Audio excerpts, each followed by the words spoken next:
The cicadas were loud that June evening, humming in the thick Missouri air like a warning no one could hear. Springfield was quiet then, quiet in the way a small city at the edge of summer settles into its own routines. Porch lights flickered on in the suburbs, the highway hummed in the distance, and in one small house on East Delmar Street, laughter spilled into the night. Inside, 18-year-old Suzie Streeter and her best friend, 19-year-old Stacy McCall, kicked off their heels. Graduation gowns still hung in their closets, wrinkled from ceremonies earlier that day. They were supposed to be celebrating, carefree. But by the time the sun rose, they would vanish, along with Suzie's mother, Sherrill Levitt, into one of America's most enduring mysteries. "Let's just stay here tonight," Stacy muttered, fanning herself with a yearbook as she dropped onto the couch. Her voice carried that mix of exhaustion and giddy relief only graduation night could bring. Suzie grinned, brushing her blonde hair out of her eyes. "Your mom's gonna be mad if we keep changing plans." Stacy shrugged. "Better mad than driving across town at 3 a.m. Besides, your place has air conditioning." The girls had spent the evening bouncing from one graduation party to another. Plans shifted with every stop, first Stacy's house, then another friend's, then finally, Suzie's place. At 1717 East Delmar, Sherrill had decorated the house neatly, a small sanctuary she had worked hard to afford. That night, it became the girls' last safe harbor. What no one knew was that someone may have been waiting. Sherrill Levitt, 47, was meticulous. Friends described her as independent, stylish, and fiercely protective of her daughter. That night, she'd spoken to a friend on the phone around 11 p.m., chatting lightly, nothing unusual. Her bed was made. Her cigarettes and lighter were on the nightstand. The television flickered softly in the corner. By the time Stacy and Suzie arrived at her doorstep, Sherrill was likely already asleep. But something, or someone, would soon disrupt that quiet rhythm. The next day, sunlight filtered through the blinds, but the house on East Delmar was unusually still. Phones began to ring. Janice McCall, Stacy's mother, dialed again and again. No answer. She had expected her daughter home. Graduation day was supposed to be filled with family, photographs, and memories. Instead, silence. By afternoon, Janice drove over. The driveway was crowded, the girls' cars neatly parked outside. Sherrill's green Corsica, Suzie's red Escort, Stacy's Toyota Corolla. All lined up, as if the women were inside. But the doorbell went unanswered. Janice tried the knob. It opened. Inside, the air was cool, the living room tidy. On the coffee table lay makeup, purses, jewelry, items no woman would leave behind voluntarily. She called out, "Sherrill? Suzie? Stacy?" Only silence answered.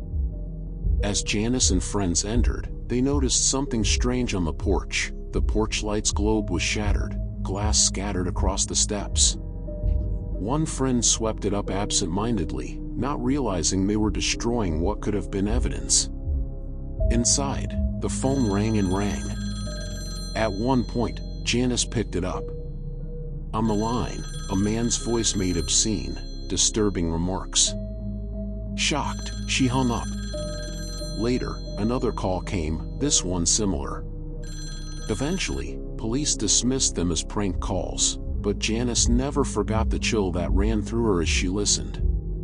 By evening, worry had hardened into fear. Springfield police were called.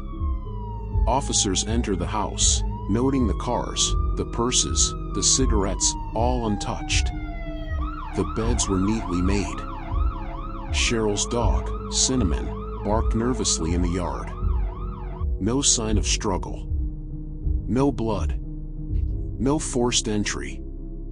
It was as if the three women had simply evaporated. yet small details gnawed at investigators. The broken light fixture, the uneasy phone calls, the sheer improbability that 3 women, across 2 generations, would vanish without trace. Detective Mark Webb later said, "It looked like they'd been interrupted. They were just gone." Neighbors recalled nothing unusual, no screams, no commotion, no cars speeding away. The girls had been seen the night before at parties, laughing, carefree. They were supposed to go to Whitewater Amusement Park the next morning. Instead, their fate twisted into silence. The case quickly grew cold. Leads trickled in but evaporated. A handyman with a troubled past.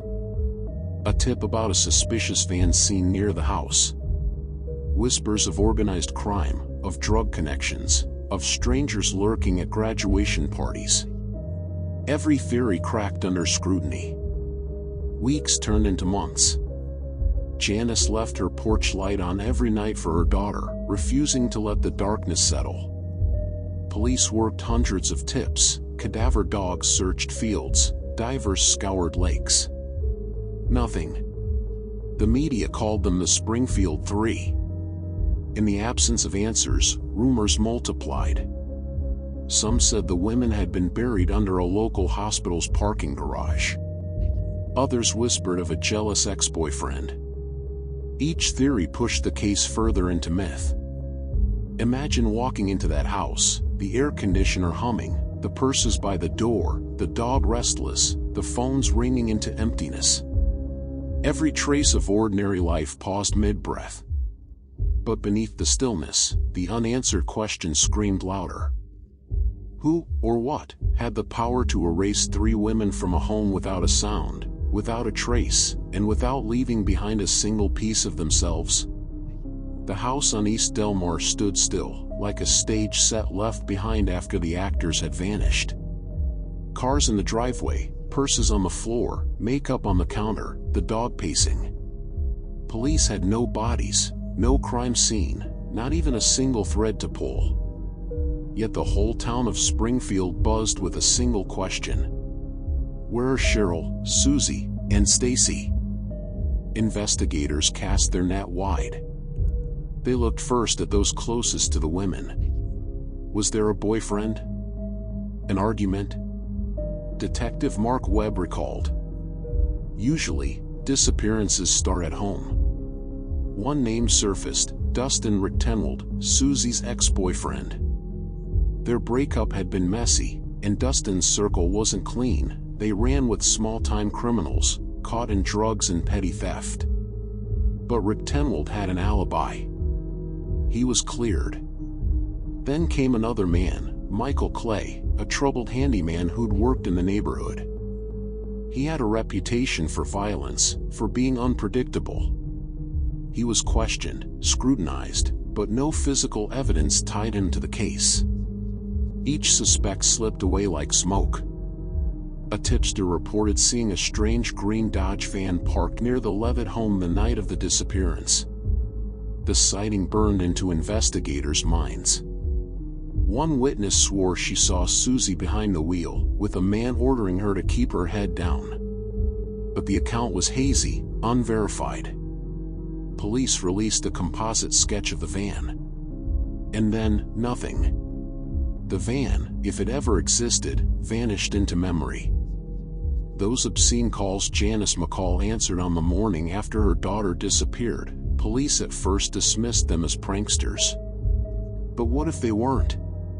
What if the caller knew more than he should? Janice later described the voice as chilling, controlled, intentional. To her, it felt like mockery, someone dangling a piece of the truth.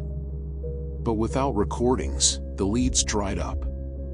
By 1993, rumors began to eclipse evidence. One story spread like wildfire: the 3 women had been buried beneath a new hospital parking garage. The theory came from a self-styled psychic who insisted she sensed the women there. A mechanical engineer even claimed ground-penetrating radar picked up 3 anomalies beneath the concrete. For families desperate for answers, hope flared. But officials refused excavation, too costly, too disruptive, too uncertain. The garage was never dug up. The theory still lingers, haunting Springfield like an unmarked grave. Years passed. Then came whispers of a confession. In 1997, a convicted criminal named Robert Craig Cox, a former Army Ranger and known violent offender, sat behind prison walls in Texas. He told journalists that he knew what happened to the Springfield Three. "They're dead," Cox said flatly. "And they'll never be found." Cox claimed he had knowledge only the killer would know. But every time police pressed him, he shifted his story, dodged, contradicted himself. "Why talk now?" a reporter asked. "Because," Cox smirked, "there's no way they'll ever convict me."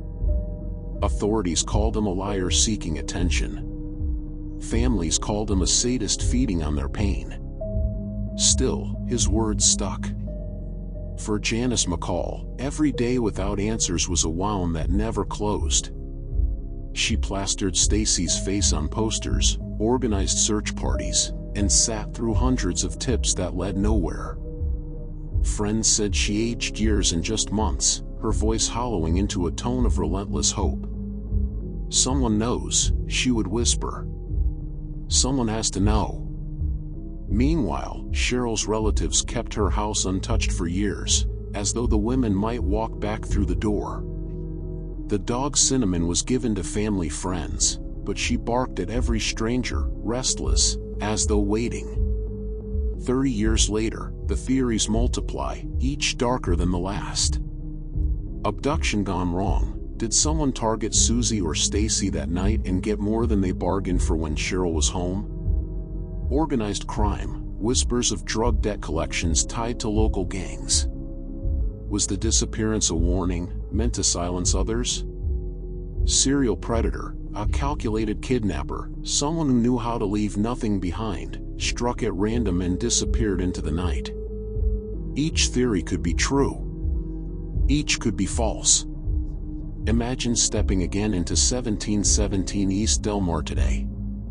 The faint outline where the couch sat.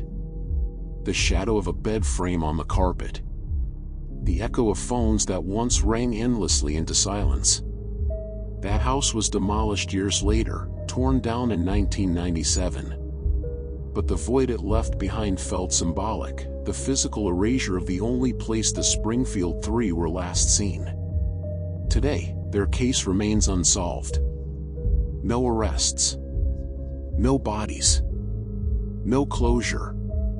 Just a hole in Springfield's history, a black spot where 3 lives were stolen in the dead of night. Janice McCall still leaves the porch light on. And every June, locals whisper about the night laughter turned to silence, about the shadow of a green van, about a phone that rang with the voice of a monster who was never caught. The Springfield Three are not just names on a missing persons poster. They are a mother, a daughter, a friend, 3 women who vanished without trace, leaving a trail of questions that stretch into eternity. Some say the answers lie buried beneath concrete. Others say they disappeared into the dark corners of organized crime. But the real horror is this. It is entirely possible the person who knows the truth walks among us still, silent, ordinary, unnoticed, while Springfield keeps asking the question that has no answer. Please like, share and subscribe. Thank you for watching.